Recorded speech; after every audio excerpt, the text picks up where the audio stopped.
మహానేత, మహోన్నతమైన వ్యక్తి, ఆంధ్రప్రదేశ్ రాష్ట్ర ముఖ్యమంత్రిగా అనేక సేవలు అందించి రాజకీయంగా ఉన్నతమైన స్థానానికి వెళ్లిన మహనీయుడు, రైతు బాంధవుడు, పేద బడుగు బలహీన వర్గాలకి మరి అండగా నిలిచిన వ్యక్తి స్వర్గీయ వైఎస్ రాజశేఖర రెడ్డి గారి వర్ధంతి సందర్భంగా ఈ రోజు పిఠాపురం నియోజకవర్గం అంతా కూడా మండలాల వారీగా, పట్టణాల వారీగా కూడా నివాళులు అర్పించడం, అదే విధంగా పార్టీ కార్యాలయంలో కూడా మరి నివాళులు అర్పించుకొని ఈ రోజు పిఠాపురం మున్సిపాలిటీలో ఉన్న మున్సిపల్ ఆఫీస్ దగ్గర ఉన్న ప్రధాన కూడలి వద్ద వైఎస్ఆర్ విగ్రహానికి నివాళులు అర్పించడం జరుగుతుంది.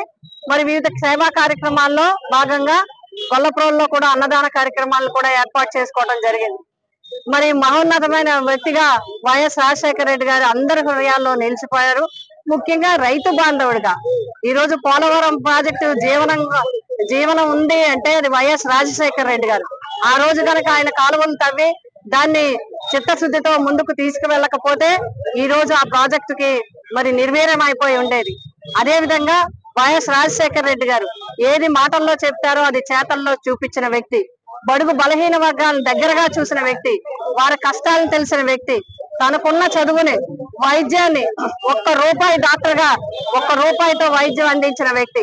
అదే విధంగా అదే డాక్టర్ ముఖ్యమంత్రి అయ్యాక పేద బడుగు బలహీన వర్గాలందరికీ కూడా 100 రూపాయల్లో వందలు పెట్టి వైద్యం చేయించుకోలేని పేద బడుగు బలహీన వర్గాన్ని లక్షలాది రూపాయలతో కార్పొరేట్ హాస్పిటల్లో వైద్యం చేయించుకునే విధంగా ఆరోగ్యశ్రీని పెట్టి అందరినీ ఆరోగ్యాన్ని కాపాడే విధంగా ఆంధ్రప్రదేశ్ రాష్ట్రంలో ఒక చరిత్ర సృష్టించడం జరిగింది.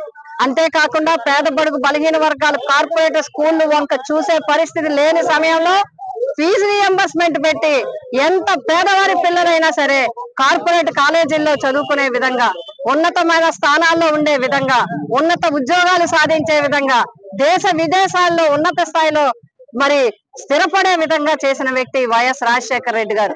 మరి ఆయన స్ఫూర్తితో ఆయన యొక్క మరి ఆశయాలకు అనుగుణంగా ఈ రోజు వైఎస్ జగన్మోహన్ రెడ్డి గారు కూడా ఆయన ప్రభుత్వంలో ఆయన పేదవాడి దగ్గరగా వెళ్ళటం జరిగింది. పేదవాడికి ఎప్పుడు కూడా ఆయన అందుబాటులో ఉంటారు. పేద బడుగు బలహీన వర్గాల కోసం ఆలోచించిన వ్యక్తి, అన్ని వర్గాల గురించి ఆలోచించిన వ్యక్తి ఎవరైనా ఉన్నారంటే అది వైఎస్ జగన్మోహన్ రెడ్డి గారు.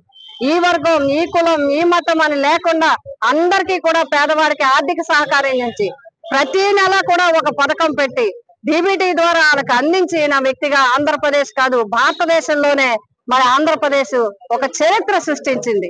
కానీ అభూత కల్పనతో, అబద్ధాలతో మరి ఈ ప్రభుత్వం చెడ్డ పని చేస్తుంది అని చెప్పి ప్రజలకి ఆశలు కల్పించి ఏవేవో పథకాలు చెప్పి, సూపర్ 6 పథకాలు చెప్పి ఈ రోజు ప్రజల్ని మోసం చేసి అధికారంలోకి వచ్చిన తర్వాత సూపర్ 6 అని దాంట్లో ఒక్క పెన్షన్ తప్ప మిగతాదేది కూడా 15 నెలల వరకు అమలు చేయకుండా పేదల్ని మోసగించింది ఈ కూటమి ప్రభుత్వం. వైఎస్ఆర్సీపీ 15 నెలల పోరాటం వల్లే ఆడబిడ్డలకి ఇవాళ కొంతమందికైనా డబ్బులు పడ్డాయి. ఇవాళ ఆడబిడ్డలకి మరి ఉచిత బస్సు వచ్చింది. ఈ రోజు రైతు భరోసా కూడా లక్షలాది మందిని ఇన్వాలిడ్ చేసి పక్కన పెట్టారు. ఈ ప్రభుత్వంలో ఎంతో మందికి రైతు భరోసా రాకుండా చేశారు. 2 సంవత్సరాలు కలిపి 40,000 రూపాయలు ఇవ్వాల్సి ఉండగా రైతు భరోసా కింద వాళ్ళు ఇవ్వకుండా పేరు మాత్రం అన్నదాత సుఖీబాబా పెట్టి అన్నదాతని అష్ట కష్టాల్లో ఈ రోజు పడేశారు. మొన్నటిదాకా మనం చూసాం, పండించిన పంటకి ధాన్యంకి గిట్టుబాటు ధర లేదు. మరి ఇప్పుడు వస్తే నారుమల్లి టైంకి వస్తే మొన్నటిదాకా నీరు లేదు, వాతావరణం అనుకూలించలేదు. ఇప్పుడేమో యూరియా లేదు, ఇన్సూరెన్స్ లేదు, ఇన్పుట్ సబ్సిడీ లేదు, నష్టపోయిన రైతులకి ఆధారం లేదు, కనీసం పలకరించే వాళ్ళు కూడా లేని పరిస్థితుల్లో ఈ రోజు ఈ నియోజకవర్గంలో రైతులందరూ కూడా ఇబ్బంది పడతా ఉన్నారు. రాష్ట్ర వ్యాప్తంగా కూడా యూరియా కొరత వచ్చింది. కేంద్రంలో మీరే, రాష్ట్రంలో మీరే యూరియా ఎందుకు ఇవ్వట్లేదు అని చెప్పి మేము డిమాండ్ చేస్తున్నాం.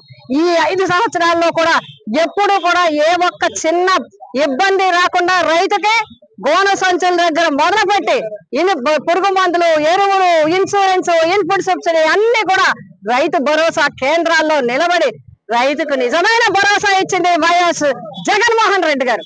మీరు ఇవాళ రైతు వ్యవస్థని నాశనం చేసి వాళ్ళని అష్ట కష్టాల్లో పెట్టడం జరిగింది. అందుకే వైఎస్ రాజశేఖర రెడ్డి గారి యొక్క ఈ రోజు వారికి నివాళులు అర్పిస్తూ వారి మరి రైతులకు అండగా నిలబడాలని వైఎస్ఆర్సీపీ మరి జగన్మోహన్ రెడ్డి గారు ఇచ్చిన పిలుపు మేరకు 6వ తేదీని కూడా యూరియా కోసం యుద్ధం చేయబోతున్నాం. రైతుల పక్షాన మేమందరం కూడా చేయబోతా ఉన్నాం. ఇప్పటికే సొసైటీల దగ్గరికి వెళ్ళి మాట్లాడడం, రైతుల దగ్గరికి మాట్లాడడం, మండలాల వారీగా కూడా వారి దగ్గర అభిప్రాయాలు తీసుకున్నాం. ఎక్కడ చూసినా మనకున్న ఎకరాలేమో ఇంచుమించుగా 2 లక్షల ఎకరాలు పైన జిల్లా అంతా వేస్తే మీరు 25-50 వేలకు మించి కూడా మరి యూరియా ఇవ్వని పరిస్థితి ఉంది. ఇంకా ఫస్ట్ ఫేజ్ లోనే ఇంత ఇబ్బంది ఉంటే రేపు సెకండ్ థర్డ్ ఫేజ్ వచ్చే వరకు ఏం జరుగుతుంది?